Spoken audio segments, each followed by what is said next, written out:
Hello everyone, welcome back to my channel. A quick introduction here before I go out into the field. I was recently gifted this camera here, which is an Exa 500. I've never shot with an Exa mount camera before, but it was made in Germany in 1966. I believe I've watched a few videos now to understand how you actually get film in there, because there's no back door.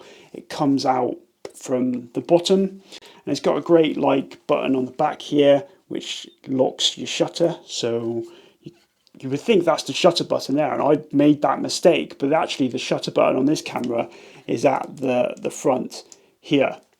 So yeah, so that's the Exa 500. I'm more interested, I think, in the lenses and how they will adapt to my digital cameras such as the GFX. But I do want to test this camera out to see whether it's working, because I probably will look to rehome it once I confirm it's working still, just because from my limited use with it and its size, it's a little bit hard to operate, and I still get confused with the button that's supposed to, in other cameras, take the shot. Yeah, so that's the sound there. Wind on.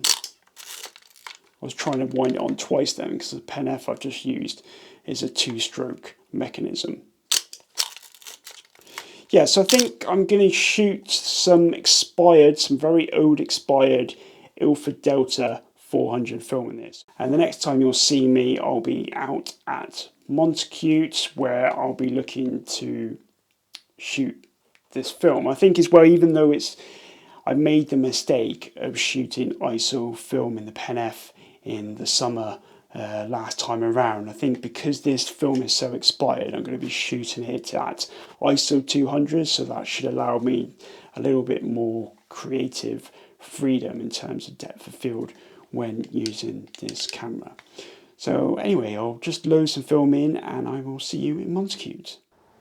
So I'm here at Montacute with the Exa 500, and yeah, I wasn't going to do any B-roll. I was just going to go and shoot some film.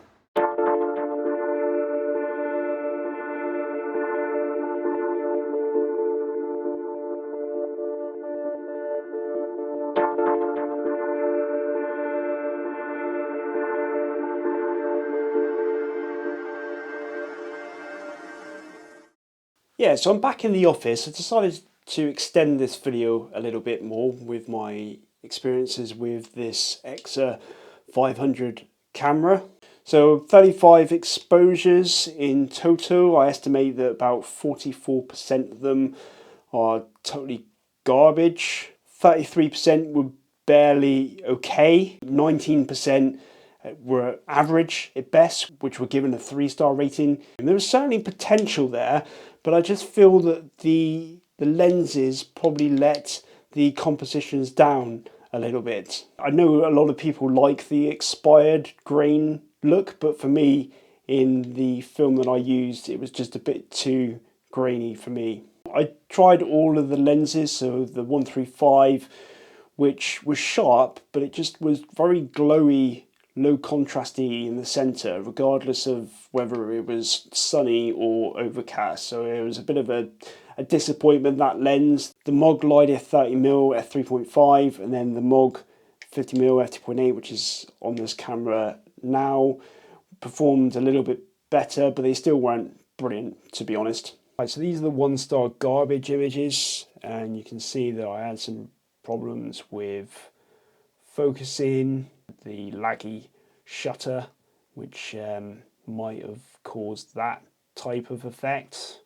So yeah, they were my garbage photos. These ones that were just okay. So that one was okay-ish. So you can see here the low contrast center. That was atypical of the 135mm lens, regardless of the conditions that I was faced with. So let's just touch on some of the ones that did work out So again, this one was with the 100mm, and you can see that like low contrast type glow in the top of this frame. It obviously didn't look quite so bad on this one. This is probably, and that's why this one was rated 3 stars. This one not particularly sharp, but I liked the composition for this one. Likewise for this one, nice bit of street photography with the Montacute folly in the distance and then the trees just framing it. I like this composition, but again, it's just not particularly sharp, and as you can see probably from the image, just too much grain for me. Like this one, it's probably one of the images that the grain actually works quite well, although I still feel that it's way too much for my tastes. Reasonably sharp, but I just find the grain has taken the edge off that sharpness a little bit too much. This is probably my best image of the roll, in that like I love taking pictures of this place anyway, and this looked like she was the owner of the house, so I just feel that that subject adds a bit more value to these types of images. I think this one was a double exposure, so that's why I've flagged it as 3 stars here, because it's quite interesting because of that. But anyway, overall quite disappointing really, and hasn't really done a lot to stoke my enthusiasm for shooting more film. Right, so just some quick camera observations from my time with it. I don't like it really. Let's be honest. It's really awkward to hold. The shutter button is there, so trying to hold it steady and then firing it as well, I just found it a real hard experience. I was quite surprised that the images didn't have a lot more camera shake in them, just because like every time I took an exposure, it was kind of like quite violent compared to other cameras where you just kind of click on the top. So I don't particularly like that aspect of this camera. It's got a good counter on the right hand side though, like you set it to how many exposures in your film and it will automatically count down to 0, which I found quite useful rather than one that just counts up. Some of the lenses have clickless aperture rings. This one does have a bit of a click to it, so it's a bit easier, but certainly the Lydith doesn't have any clicks, so sometimes it was quite easy just to knock it to the wrong setting. I did find as well with the shutter button is you have to give a definitive click. If you hesitate, then it'll lag, and obviously then it will probably overexpose your image slightly, so that's something to be wary of. It does have a nice shutter sound though.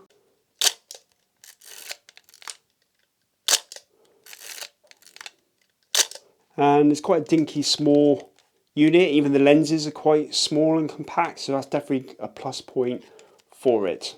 So I'll just put up these images now, because basically what I decided to do is when I was first gifted this camera, I was probably more interested in the lenses, because I was thinking, great, I could adapt them to my Fujifilm GFX. Right, so these are some images that I've captured on the GFX. I haven't edited them, they're just straight out of the camera, and this set here is with the 135mm lens, so you can see even on adapted to GFX that it doesn't do particularly well in terms of it's sharp enough. You know, I was focusing on this sign here, and that's pretty sharp for a vintage generic branded name lens, but just the glow in the middle and the low contrast, it just prevalent on virtually every image that I took with this lens. Yeah, and just this image here, again, I like the composition. It was just before a storm, so you had that kind of breakthrough stormy light. Right, so onto the 50mm MOG lens.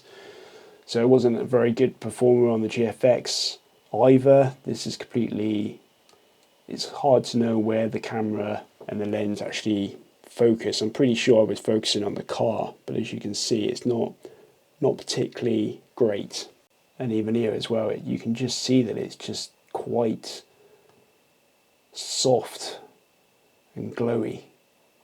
Right, so on to the Lydith lens. I obviously used this one the most because this one I thought was going to be a really good performer. And don't get me wrong, I probably did get some good images out of it. I just feel that like probably my Olympus 28mm f3.5 lens could have done a better job. Yeah, so this is like a vent on the side of the mausoleum, and you can see here actually that it's quite sharp in the centre, but I don't even have to zoom in, and you can see just as you go on to the right hand side, it really does soften up quite quickly on the GFX system, which normally you get 75% to the corners before you start to see some drop off with the adapted lenses that I've tried. But with the Lydith, that happens a lot quicker. So again, this is a similar vent but without the cover. And again, you can see that it's quite sharp in the centre, but the outsides are very, very soft. Some people might like that look, but I prefer a little bit more sharpness in my images. So I did then obviously try and use it in the full frame mode, so the full frame crop mode on my GFX. So that's shot in medium format mode, so the full sensor, and then this is shot using the full frame crop mode on the GFX camera, which just basically just crops it basically, and you can still see here that it's pretty soft on the outskirts. Yeah, not a great performer on the GFX unless that's the look that you want to achieve. Same with this image here, that's the using the full sensor, and then that's using the full frame crop mode. So it gets rid of the vignetting, and again it's quite sharp in the center, like you can see the name of the house, but the sharpness does drop off still in this quite significantly. Right, so I'm just going to touch on these two images. So this one was shot at Wardour Castle with a ND filter on the front to give me a 17-second exposure. So this was using the native 35 to 70 lens on my GFX system, and it's not particularly sharp because I wish I focused it before I put the ND filter on. It's not a very good image to compare corner sharpness on, but anyway, so that was shot at 35mm, so obviously the Lydith was 30mm, so this is the Lydith shot. I didn't have any adapter for the ND filter to fit on the Lydith lens here, and I did try to hold it in front of it, but it didn't really work that well. It kind of reflected back into the image. So this is just a straight shot, and you can see it's pretty sharp in the middle. So it's not as noticeable. So you can work within the limitations of the lenses as long as your subject is in the center. It's hard to compare sharpness because I messed up really by not pre-focusing with the native lens attached. But yeah, I like the composition anyway from the Lydith lens. It's probably the best image that I took with it, to be honest. Yeah, I was disappointed with the Lydith. I was really hoping for more after I did some research. Maybe I've just got a poor copy. I also found as well that the Lydith in particular vignettes quite heavily on the GFX, so it's not a particularly good performer. And I also tested it with my Olympus OM 28mm f3.5 and my Konica AR 28mm f3.5 lenses as well, because I was trying to see whether it was worth keeping the Lydith, and basically it's not. I found the cheapo Olympus OM 28mm f3.5 to be sharper, wide open and stop down compared to the other lenses, including the Lydith, and that one doesn't seem to vignette that much on the GFX system as well. So it's definitely the lens to use if I want to go wider than the native 35 to 70 on the GFX system. So just in conclusion, I'm not going to be keeping the Exa 500. I'm definitely not going to be keeping any of the lenses either, and I seriously think this camera and the lenses are going to end up in a charity shop, because I did see that the Lydith does actually have a bit of fungus inside, which obviously does have an impact on its sale value. So anyway, that's all I have in this video where I've looked at the Exa 500. I hope you enjoyed it, and yeah, I'll see you on the next one.